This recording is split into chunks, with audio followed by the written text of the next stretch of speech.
fixing a major problem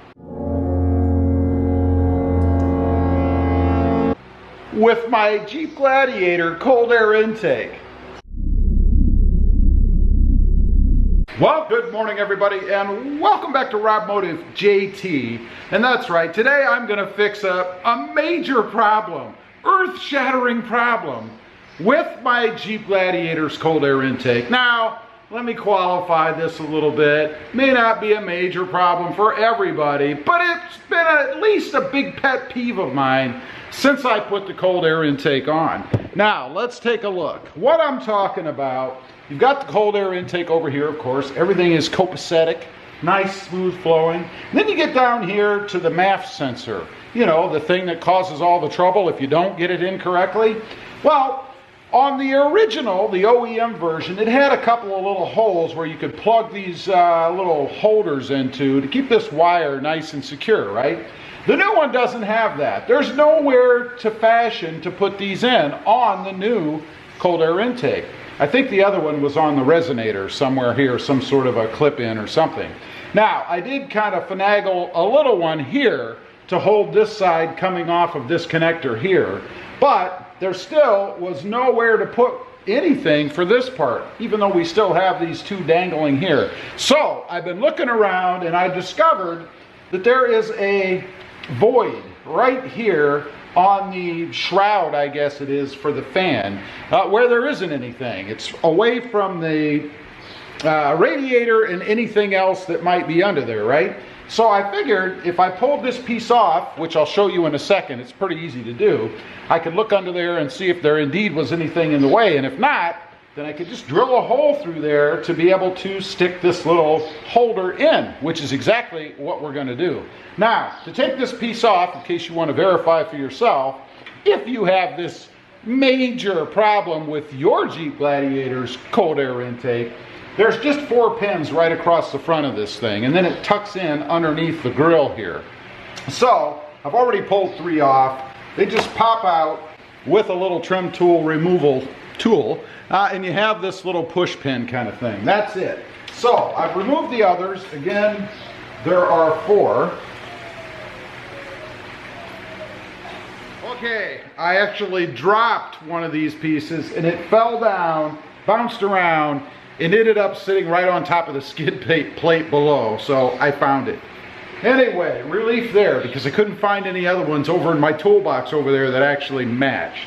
So, now that we've got those off and safely recovered, all I have to do is keep this thing lined up. I'll show you how it comes out. It just slides forward, like so, and it comes right off. So, pretty simple. There's obviously nothing under here in the way. And then over here, on the actual piece that we're going to drill through right here, I can see behind it and feel behind it. There's nothing there either. So there shouldn't be any concern drilling a hole through this to be able to plug this in. So let me get that back in. We're going to do that next. Here we go. I've got it marked. I just use one of those little Sharpie silver pins, if you will, markers. And gently, I don't want to go too far through it. I just want to hole through this top part and the next part down. That's it. So, here we go. Got it lined up, I think, where I want it. Let's go ahead and drill that hole through there. Let you guys see the carnage, or hopefully lack thereof. Here we go.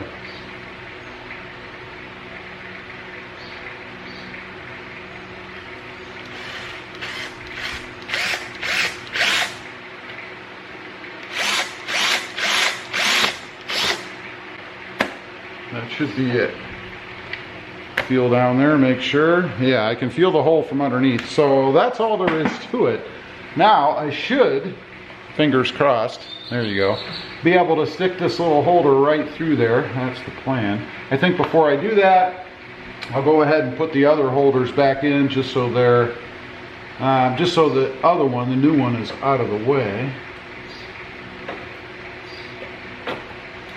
And those just push back down in, like you see right there. There we go. Okay, that puts the OEMs back in. Now, let's see if my little experiment here works. May not be a big enough hole, actually. Yeah, I gotta go just a little bit bigger, which is not a problem. I have room, so I'm gonna do that. I'll try it again. Okay, I reamed the hole a little bit. Actually, I used a 15/16 drill bit, and it pushed right in. So now you can see it's nice and anchored down there, not going anywhere. If I need to, I can pull it back out, not a big deal. You may be wondering, I had mentioned about getting a new air raid, cold air intake. As far as the hole or my new placement of the wiring for the MAF sensor, it's going to be in the same place. If I recall, it's generally right in that same area, and it would have to be because there's not a lot of play, if you will, to be able to move this wiring around. So it'll be about in the same place, and it should work fine just the same way. So now I'm going to go ahead and remove this other dangling holder because we don't need it anymore. And I have this nice and secure. It can't move. There's a little bit of play in it just in case, but shouldn't be moving at all, you would hope. Okay, all done. I did remove the other piece here. Just wanted to show you guys, much cleaner look across here. The only other thing now is this little dangly thing, but this little part that sticks out that used to plug into something actually keeps this wire secure, so I'm going to leave that the way that it is. I'm pretty happy with the way that it looks now. Also, you know, I've talked about having some vibration kind of sounds under there, and I'm not saying it was that wiring, but you know, anything that you can do to keep plastic parts from impacting other plastic parts might get rid of a little bit of sound that you could have from coming under the hood. Who knows? Anyway, just wanted to show you guys that, taking care of a major problem that I was having with the cold air intake in my Jeep Gladiator. Let me know, do things like this bother you? Do you go back and take care of the little details like this? I'd be curious to know. Also, real quick, I do have 2 additional channels. Rob Motive, all about my 2020 Toyota Tacoma.